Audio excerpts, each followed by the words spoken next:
So today we have a chance to start into a new series called Somewhere New, Somewhere New. And perhaps this has happened to you before where you're on your way maybe to get your favorite burger or tacos or pizza, and you're with a family member or friend, and you're ready to go, you're anticipating it, and they say, I don't know, kind of feeling like somewhere new. I want to try somewhere new. Or when Cane's came to town, you're like, peace out, Chick-fil-A, we're trying somewhere new.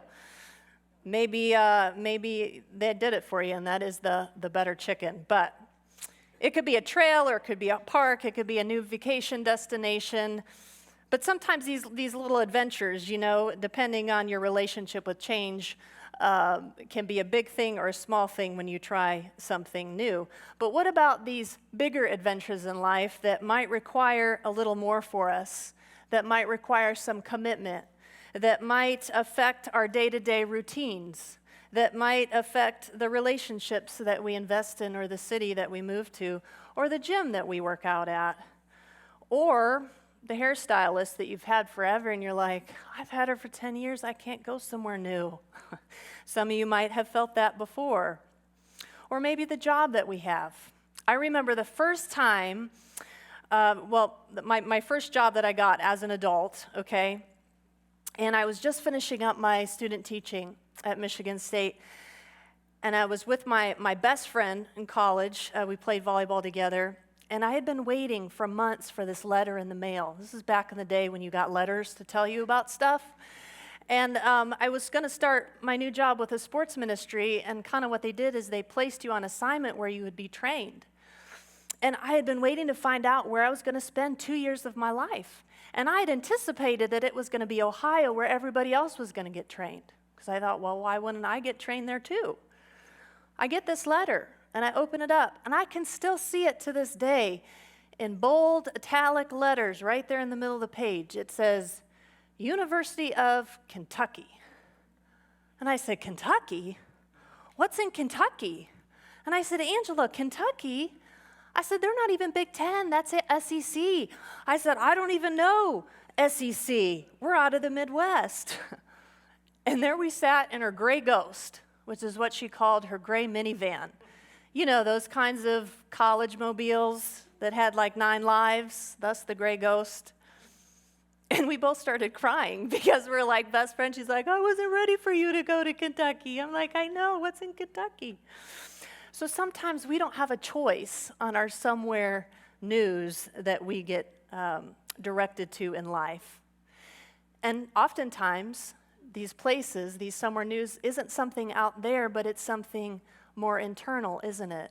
It's a place maybe somewhere new in terms of a mindset or emotional health or self-care or our connection with God that we want to go. And January, this, is definitely a time when a lot of people, and maybe you have been thinking through some changes in your life, and there's definitely no shortage of books and podcasts and marketing and social media that will try to convince you that this is the thing, this is the somewhere new that you need to go for this year. Often it requires risk. It will require discipline or steps of faith into the unknown. And again, these changes, these unknowns can motivate us, or they can paralyze us with fear, depending on kind of how we like to approach change. And I think this hits really close to home right now as a church, because we're in a season of transition. And this transition is all about the journey to somewhere new. I have thought often as I've been preparing with this series, and somewhere new keeps going in my head, where are we headed? I don't quite know, but somewhere new. Often in my prayers, I find myself praying, Jesus, I didn't know that this is what we would be doing together. But here we are. And today I want to turn our attention to a story when God is ready to take the Israelites somewhere new together, somewhere that they had been waiting to go for a very, very long time, in fact, generations. We're going to be looking at a story in Joshua chapter 3, and so if you have your Bibles or your devices, you can turn there. Now, the book of Joshua starts out right after Moses' death. And if you remember, Moses was the great leader, the great prophet who led the Israelites out of Egypt. And right after that, they had to wander in the wilderness for 40 years. Now, before his death, he passed on his leadership mantle to this man named Joshua. And if you recall his famous words, be strong, be courageous, do not be afraid, for the Lord your God will be with you. Now, as customary, the Israelites, when someone would pass, would mourn for 30 days.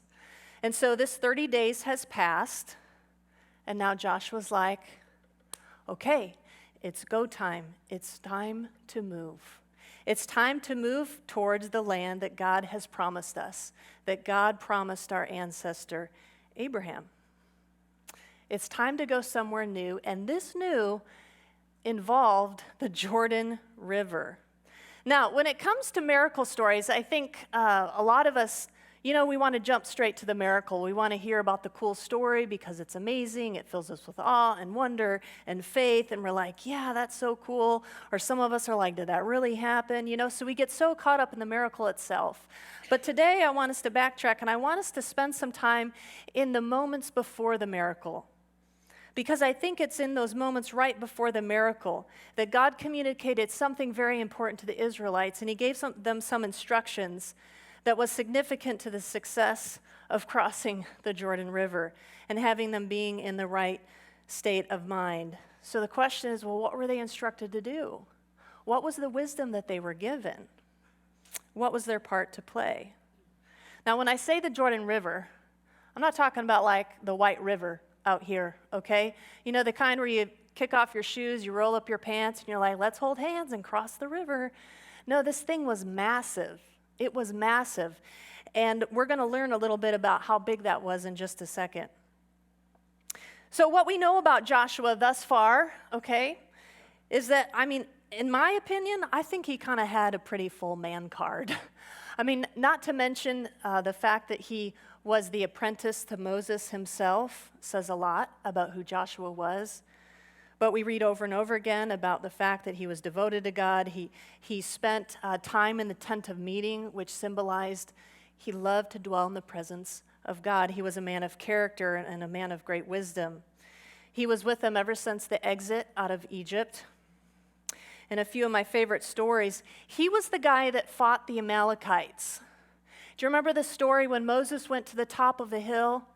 It's kind of a weird one because God said, as long as your arms are raised up in the air, Moses, I'm going to give victory. But when you drop your arms, I'm not. And so his friend, Aaron and Hur, had to hold up his arms. But guess who was below fighting? Guess who was actually in the brawl? It was Joshua. Joshua was the one. He was the warrior. He was the one that led the way in the fight. He also was one of 12 spies that went to go investigate the land of Canaan. In the land of Canaan, everything was like Biggie sized there. And the people were huge. And so when the 12 spies came back, 10 of the 12 were just shuddering in fear. And they said, we feel like grasshoppers. They're so huge. There's no way that we can take them. But there was two guys, Caleb and Joshua, who said, you know what? Their protection is gone. The Lord is with us, and he will give us victory. So don't be afraid. Let's go. Those two guys, God said, you can enter into the promised land because you believed me and because you acted in faith. So it's this guy, Joshua, who's ready to lead the people across this Jordan River and into the promised land. Chapter 1 is the famous chapter of God over and over again saying, be strong and courageous, kind of giving the charge. Chapter 2 is, this another spy mission, just to go check out the land of Jericho, and they come back and they say the people are melting in fear. God's going to give us victory. And that brings us to chapter 3. Now, before we kind of go verse by verse, I just want to read it to you and just sit there and listen. I'm not going to have it on the screen. And it's just 5 verses. So I just want you to listen to kind of the section of Scripture that we're going to study together, and then we're going to go verse by verse, all right? So verse 1, early in the morning, Joshua and all the Israelites set out for Shittim, Acacia Grove, and went to the Jordan where they camped before crossing over. After 3 days, the officers went throughout the camp, giving orders to the people. When you see the Ark of the Covenant of the Lord your God and a Levitical priest carrying it, you are to move out from your positions. and follow it. Then you will know which way to go, for you have not been this way before. But keep a distance of about 2,000 cubits between you and the ark, and do not go near it." Joshua told the people, "Consecrate yourselves, for tomorrow the Lord will do amazing things among you." And there I'm going to leave you on a cliffhanger. So let's jump into verse 1. Early in the morning, Joshua and all the Israelites set out from Shittim, which is also called the Acacia Grove, and went to the Jordan where they camped before crossing over. So a few things that I want to draw your attention to is, number one, Joshua didn't waste any time. He got up early in the morning and he was ready to lead the people. It was about a day's journey, and they get to the river and they camp out for a little bit.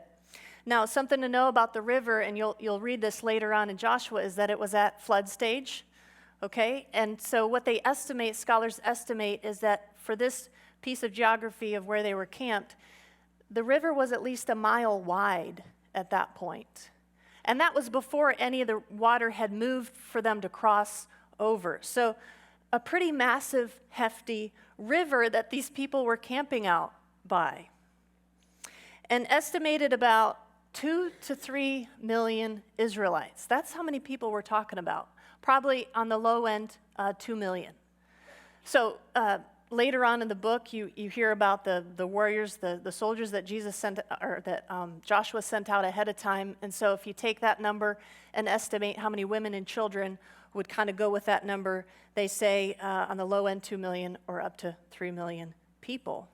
So a mile wide river and 2 million people that need to cross it. And right now they're camping out. So this isn't anything that you could just, get some stuff at REI or Cabela's to help you do this feat. This was something that was going to require a move of God. Verse 2. After 3 days, the officers went throughout the camp, giving orders to the people. They said, "When you see the ark of the covenant of the Lord your God and the Levitical priests carrying it, you are to," what? "Move out from your positions and follow it." So the command was, move and follow. Say move. Follow. Move and follow. That was the command that he gave. And so follow what? Well, the Ark of the Covenant. If you remember, the Ark of the Covenant symbolized the presence of God. The Ark was what was housed in the tabernacle, but now they had kind of taken the tour on the road, and so now it was mobile. And so they were to follow the presence of God. Now, I was trying to conceptualize in my mind 2 million people. I can't even conceptualize that. I was curious, how big is Indianapolis? Well, I found out that the greater metro area is about 2 million people. That still wasn't very helpful to me. So then I thought, how many Indy 500s would that be? How many of you have been to the Indy 500? Few hands? Okay. Now, I saw on the high end, packed maybe 350,000, on the high end. So let's go down a little bit and just say 300,000 packed amount of people, Indy 500. So that would be about 7 Indy 500s. That's just crazy, of people camped out by this water. So this is going to take an orderly plan to be able to move that many people. And it's kind of comical to me what the plan is so far. The Ark of the Covenant's going to come by. When you see it, move out from your positions, follow it, for you've never been this way before, but stay about, or we haven't gotten to that point yet. They're going to tell them that you have to keep a distance away. Verse 4, he says, "Then you will know which way to go, for you have never been this way before." And here it is, keep a distance of about 2,000 cubits between you and the ark, and do not go near it. So about 2,000 cubits is about a half a mile. Now, I find it interesting that up until this point, we still don't know how they're going to do it, other than they're just supposed to follow. But there's still no indication of how. And as I hear this passage read to me, I just kind of hear these words, "Follow me. Then you will know which way to go, for you have not been this way before." And he adds to keep a distance. And you may wonder, well, why? That seems a little extreme. Again, God was wanting to continue to remind them, hey, this is a holy endeavor we're doing. The Ark of the Covenant symbolizes my holy presence. And just to kind of remind them, hey, you have a deep reverence and respect for me. So this was a holy moment for the people of God, and this was a physical endeavor, but more than that, it was a spiritual endeavor. It was a sacred moment, and it was a time of obedience. Joseph was ready to take his people into the land that God had promised them, but there was one more piece of instruction that he had that was super important. And in verse 5, Joshua said, "Consecrate yourselves, for tomorrow the Lord will do amazing things among you." Now, that's not exactly a word we use very often, consecrate. I mean, parents, you don't ask your kids to consecrate themselves when they wake up in the morning, you know. Spouse, you don't ask it. We don't use the word consecrate, but it's actually a really beautiful word for what it means. It means to set apart as holy, to be set apart for a purpose. It's something that implies complete, entirely, dedication. Consecrated was a word that they would also use for priests, like when they'd anoint them with oil, they'd set them apart for service to God. You'd be consecrated. In this case, the word implies a purification process. So I'm wondering, why this, why now? Well, it's no surprise that Joshua would command his people to do this before anticipating a big move of God, because 40 years ago, Joshua witnessed that Moses did this with his people. And I wanted us to take a look at this crazy story out of Exodus 19. So this is what happened. Now, the people had just left, had exited Egypt, and had been about 3 months. And now they're in the desert of Sinai. And Moses is with the people, and the Lord says this to him in verse 10. He says, "And the Lord said to Moses, go to the people and consecrate them today and tomorrow, and have them wash their clothes. And be ready by the 3rd day, because on that day the Lord will come down on Mount Sinai in the sight of all the people." Jumping ahead to verse 16. "On the morning of the 3rd day there was thunder and lightning, with a thick cloud over the mountain and a very loud trumpet blast. And everyone in the camp trembled. Then Moses led the people out of the camp to meet with God, and they stood at the foot of the mountain." I mean, can you imagine this? Mount Sinai was covered with smoke because the Lord descended on it with fire. The smoke billowed up from it like smoke from a furnace. I was just thinking, they didn't need any of Cliff's wood for that. And the whole mountain trembled violently. So you don't just have people that have been trembling in fear. God is making an entire mountain tremble, and it says violently. And then a sound of the trumpet grew louder and louder. And Moses spoke, and the voice of God answered him. The Lord descended to the top of Mount Sinai and called Moses to the top of the mountain. Who'd want to go to the top of the mountain after that? I tell you what. So this is the story of what happened, like this incredible manifestation of God's presence. And Moses wanted his people to be prepared internally for an experience and an encounter with God. And so he said, consecrate yourselves. And part of what they did to consecrate was like an outward demonstration of washing their clothes. He even said, I want you to abstain for any sexual relations as well. I mean, there was all these kinds of things that he said, I want you to be ready for when God shows up on this mountain. So my question is, as we're coming back to our story with Joshua, what is it about this purification process that readies the people for a move of God? Why would he have them do it? Because he says tomorrow it's going to happen. It's not like they have a lot of time. It's as though Joshua is saying something amazing is going to happen tomorrow, and I want you to be ready for it. I want you to be in a position to experience it. I want you to be in the right frame of mind. And this was a spiritual conquest for Joshua and the Israelites, and probably more so than it was physical. This wasn't going to be anything that would include human engineering to pull it off. God was going to have to make it happen. And so Joshua says, consecrate yourselves, for tomorrow the Lord will do amazing things among you. Now, notice what he's not saying. He's not saying, if you consecrate yourselves, then the Lord will do amazing things among you. It's not cause and effect. It's not an if-then. It's not something like, if you do this, you're going to get this reward. Now, sometimes we prefer that, don't we? We want this formula, like, just tell me what to do, and then, God, you're going to show up and do something amazing. No, Joshua is saying, tomorrow, this is going to happen. But before it does, get yourselves ready for it. Do business with Yahweh, because I want you to be ready to see it. Center yourself. Clear out the stuff that's polluting your mind or crowding out things of God, because this posture will better help you to be able to experience the wonder to come. It reminds me of the words of Jesus when he said in the Beatitudes, he said, "Blessed are the pure in heart, for they will see God." And I've always kind of marveled at those words, and I've wondered, what is it? What is it about a pure heart that helps us see God? Because I would love the eyes to be able to see and notice him and his activity.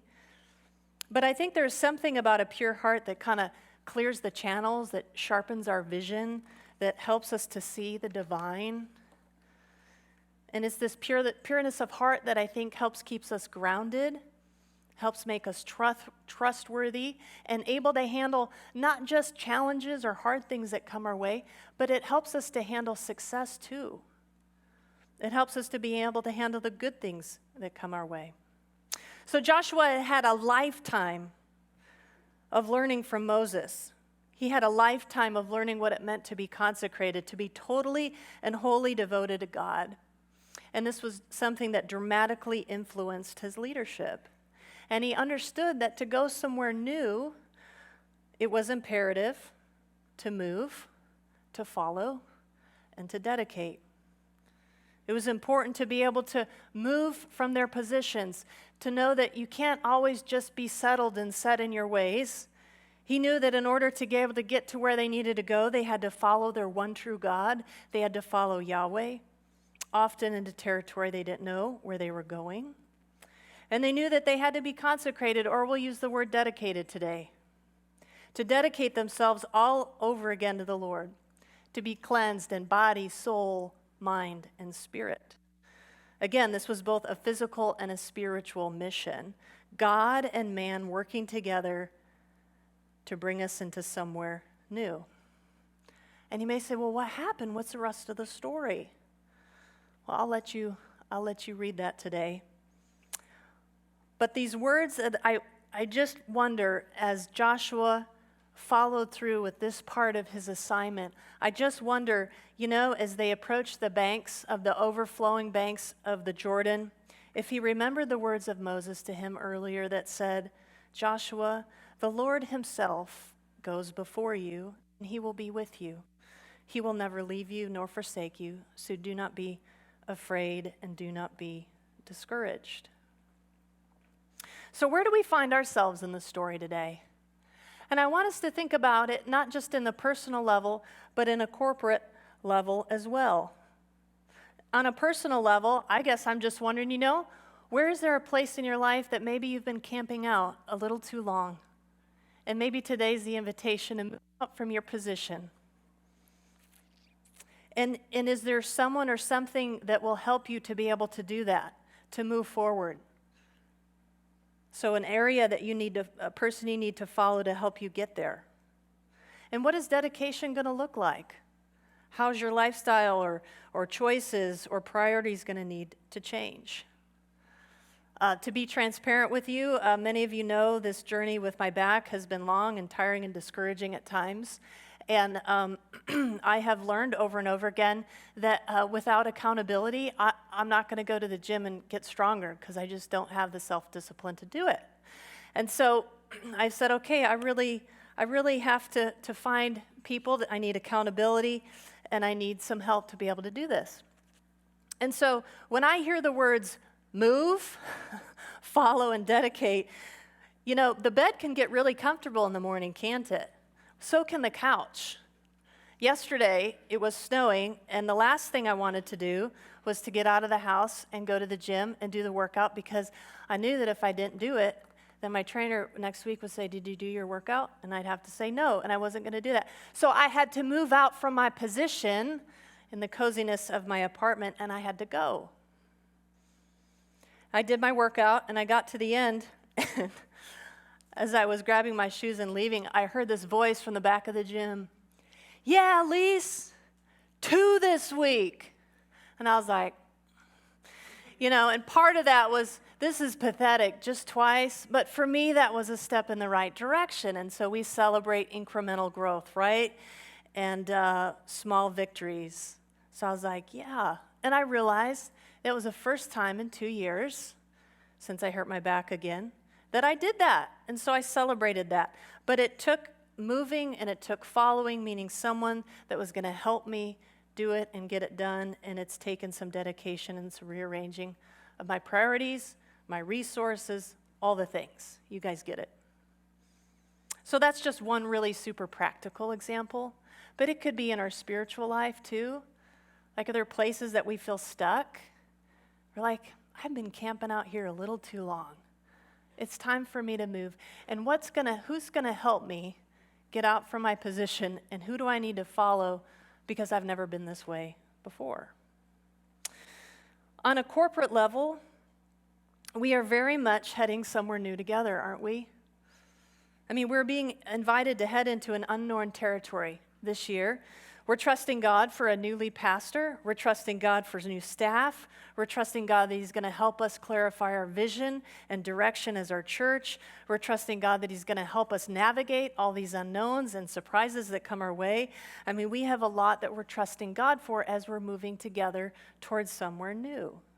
And I think how well we do this will depend in part by how we apply some of these principles from Joshua 3. And some of these are questions that I've been asking myself as I think about our church. Question 1, I'm asking God, where do we need to move out from our position so that we can better follow you into what's to come? Maybe that's a position of preference. Maybe that's a position of comfort. Maybe that's positions of, well, it's the way we've always done it.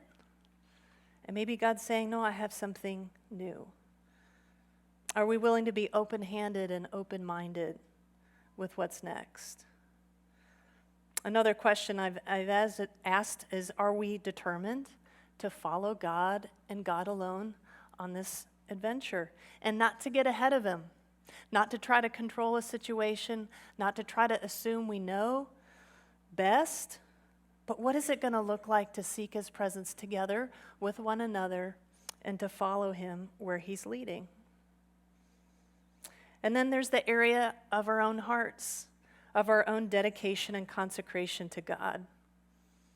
What needs to be realigned? What needs to be rededicated?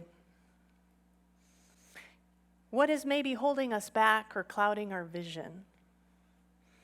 And we can learn a lot about that by where we spend our time and our thoughts and our affections and our priorities. You know, what gets us fired up? What gets us energized? And so those are windows into what matters most. You know, we can be consecrated to a lot of different things and not God. And so the invitation today is to reevaluate, is He the one that we're truly, wholly, and completely dedicated to as a church? Now, thankfully, since we live on this side of the resurrection, we got it way better than the Israelites, okay? We don't have to follow God in a half a mile distance and not get too close, because God says, draw near. I want you to draw near. And we don't have to perform these silly rituals or things and hoops to jump through. Jesus says, I've already taken care of it and you're clean. It reminds me of a passage in Hebrews 10, 19 through 23 that I want to read to you. The writer says, "Therefore, brothers and sisters, since we have confidence to enter the most holy place by the blood of Jesus." Most holy place was where the Ark of the Covenant was housed, remember? So he says, by a new and living way opened up for us through the curtain, that is his body. So the death of Jesus opened up a new way, opened up access for us to encounter God. And since we have a great high priest, which is Jesus, over the house of God, he says this, "Let us draw near to God with a sincere heart and with a full assurance that faith brings, having our hearts sprinkled to cleanse us from a guilty conscience, and having our bodies washed with a pure water. Let us hold unswervingly to the hope we profess, for he who promised is faithful." God is saying, you can draw near to me. You don't have to let guilt or shame or anything or any part of your conscience or any part of your past, nothing. I've cleansed you. If you are someone, it says, the full assurance that faith brings. If we've placed our faith and our trust in Jesus, this is a promise that we have and that we can draw near to God. And I love it how it ends. Let us hold unswervingly to what? To hope. To the hope we profess, because he who promised is faithful. Moses said, "Consecrate yourselves, for tomorrow the Lord will do amazing things among you." He's saying this is going to be a work of God. And likewise, we read here, God has promised to be faithful to us, and he will do it. To close today, I just wanted to lead us into a prayer of dedication. And I'm going to read the prayer first, and you can listen to it. And then if it's something that kind of reflects your heart today, and you want to say it along with me, then I'll read it a second time, okay? So I'll just say it first. God, I desire to be fully and purely yours. Rid me of false pursuits that are not of you. Empty me of the empty things of this world. Realign my heart and mind to yours. Fill me with your loving spirit, and may I follow hard after you. And if this reflects a desire of you today, you can pray it along with me. God, I desire to be fully and purely yours. Rid me of false pursuits that are not of you. Empty me of the empty things of this world. Realign my heart and mind to yours. Fill me with your loving spirit, and may I follow hard after you. Amen. Let me pray.